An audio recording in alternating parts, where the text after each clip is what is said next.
Nettoyer une litière, vous le faites tous les jours pour votre chat. J'ai testé 2 litières automatiques. Alors, même promesse, mais dans ce match, le résultat n'est pas le même. Voici pourquoi. Bonjour mes amis des chats.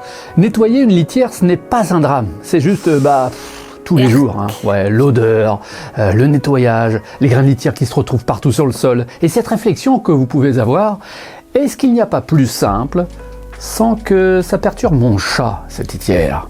Les litières automatiques promettent exactement ça, justement. Moins de contraintes pour vous, un suivi plus précis, une gestion plus intelligente. Justement, j'ai installé chez moi 2 modèles très proches pour les comparer. La CatLink OpenX et la Neakasa M1. Ce sont 2 litières automatiques à rotation. Elles sont concurrentes dans la même catégorie. C'est apparemment sur le papier la même promesse. Fini les corvées. Bon, on va regarder ça ensemble. 5 points. L'espace réel pour votre chat, les applications de chaque litière automatique, la compatibilité réseau, le tapis et un dernier critère, un critère très concret qui pourrait changer complètement la donne, qui pourrait changer la conclusion de ce comparatif. Alors, premier point de ce comparatif de litière automatique, la taille. Pas celle de la fiche technique, non, celle que votre chat perçoit lui-même quand il entre dans cette litière automatique. Parce qu'un chat ne mesure pas les centimètres, non. Il entre, il évalue, il décide. C'est lui, votre patron. Bon, je retire là les 2 bacs. Regardez là la surface utile. C'est assez flagrant, là visuellement, on est sur quelque chose d'assez comparable, d'assez proche. Le volume utile est proche. Un chat de gabarit standard pourra rentrer, ouais, ok, il peut se retourner, il peut aussi gratter. Vous voyez là mon Sacha qui est assez grand. Mais je veux m'arrêter un instant sur ce que j'observe souvent en consultation. Un chat qui découvre une litière fermée pour la première fois, il fait rarement ce qu'on imagine. Il n'entre pas directement. Non. Il passe la tête, il recule, il revient, il renifle l'ouverture. Parfois il tourne autour pendant 2 jours, là même avant d'y poser une patte. Faut un certain temps. Alors ce qu'il évalue, ce n'est pas le volume intérieur. Non, c'est l'ouverture.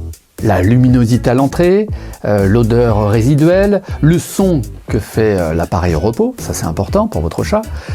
Et tiens, quand Sacha est arrivé chez moi, sa première litière était trop petite en fait pour lui. Non, il y allait mais bon, à contre-cœur. Il se positionnait mal, il sortait trop vite, il a fallu changer de bac pour qu'en fait il retrouve un comportement normal. Ouais. Donc l'espace pour un chat, ce n'est pas un confort, c'est une condition, un critère de choix important pour litière automatique. Bon ici là sur les 2 modèles que vous voyez, l'espace convient à mon grand chat, réputé très difficile d'ailleurs dans tous les tests depuis des années sur la vie des chats. Alors si vous avez un chat très grand ou sensible aux espaces clos, ce point mérite toujours d'être vérifié attentivement. D'accord ? Deuxième point, les applications de chacune de ces litières automatiques. On regarde l'app, les 2 modèles enregistrent les données, ok. Fréquence d'utilisation, le poids, l'historique des passages, les alertes, ok. Là, je vais vous éclairer sur ces données. Un exemple assez fréquent que vous m'avez raconté aussi en consultation. Un chat qui augmente sa fréquence de passage, par exemple, sur 2 jours. Qu'est-ce que ça veut dire ? C'est un signal. Pas forcément grave, mais c'est une première alerte, disons. Ça peut être du stress lié à un changement dans la maison. Ça peut être le début d'un souci urinaire, par exemple. Ça peut être simplement un changement de litière qui le déstabilise parce qu'il est plus sensible que d'autres chats, peut-être. L'appli ne vous dira pas pourquoi, mais elle vous dira quelque chose a changé. Et surtout, c'est en temps réel. Ouais. C'est à vous ensuite d'observer et d'avertir votre vétérinaire si éventuellement vous trouvez nécessaire le contrôle médical. Alors côté interface, là, l'appli CatLink est plus aboutie à mon sens. La navigation est plus fluide. Là, les données sont mieux organisées. C'est immédiat. C'est vrai que l'appli Neakasa fait le travail, mais l'ergonomie me semble moi un petit peu en retrait. Et une précision importante sur la connectivité. La CatLink, là, se connecte en 5G, sans difficulté. Si votre box tourne en 5 GHz, justement, c'est de plus en plus fréquent d'ailleurs, l'installation est directe, là. Sur la Neakasa, l'application a refusé la connexion en 5G, comme je vous le montre. J'ai dû repasser en 2.4 pour que ça fonctionne.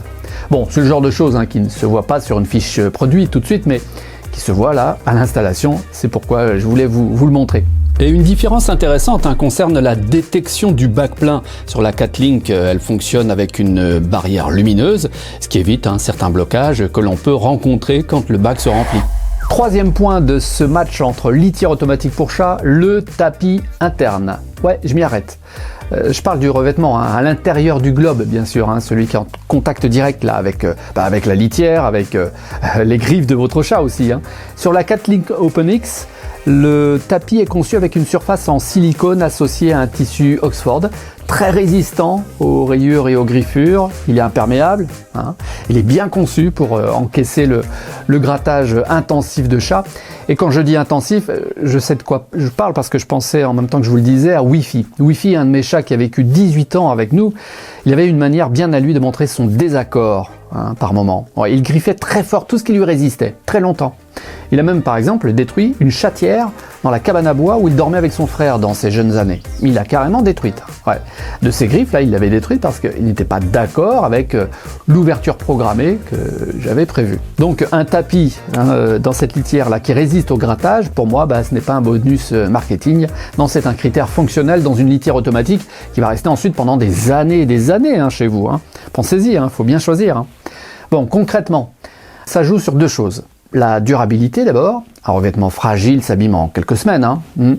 Les micro-rayures retiennent les odeurs, elles compliquent le nettoyage et l'étanchéité ensuite.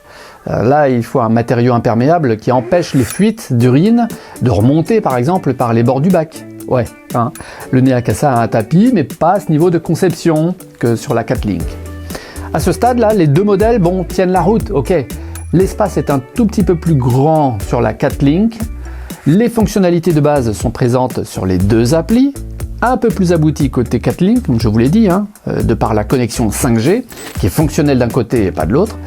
Le tapis interne, moi, me semble mieux conçu sur la Catlink, et là je fais référence à mon expérience avec Wi-Fi et ses griffes. On pourrait déjà commencer à se faire une idée, même si les différences sont minimes. Mais il reste un dernier élément, très concret. Ce comparatif va prendre une autre tournure par le prix. La Catlink est à 249 €.